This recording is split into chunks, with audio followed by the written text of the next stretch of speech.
Let me put this down for a second. Like most people, texting is something that I do all the time. Texting has turned into an epidemic plaguing classrooms nationwide. Studies show 99% of students think texting should be allowed in the classroom. We have to face the facts. 95% of students admit to bringing their phones into the classroom. So the real question here isn't whether texting is in the classroom, but whether texting is harmful in the classroom setting. The general feeling is texting is ruining language and writing skills. But new research is showing otherwise. Research is showing texting is benefiting children's writing and language development. A standard text message is usually 160 characters or less. I bet you never thought a text message makes someone a better summarizer. New research is showing just that.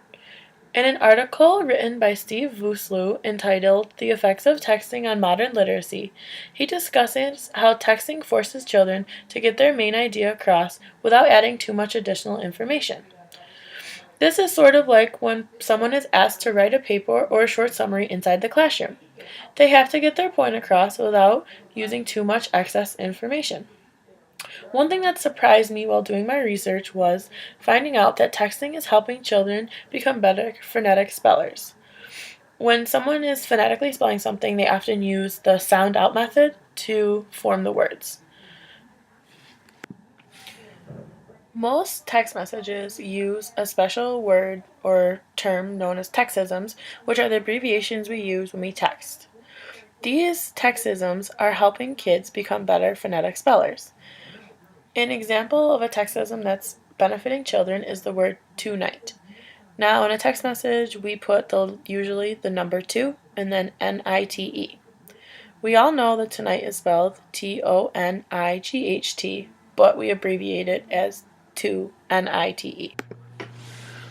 In a recent study conducted, there was a positive correlation between the textism use of tonight and the proper spelling of the word tonight.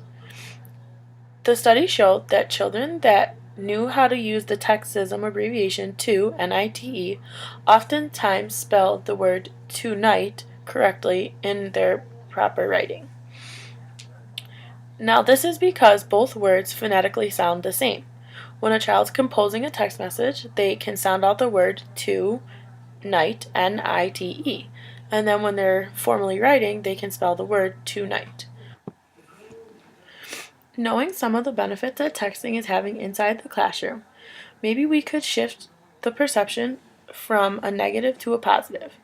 Maybe instead of looking at texting in such a negative way, we try to use something that kids use every day and incorporate it into the classroom. Recently, I watched a teacher use a new form of Jeopardy review that instead of the students using buzzers or their hands to answer the questions, they all texted in the answer.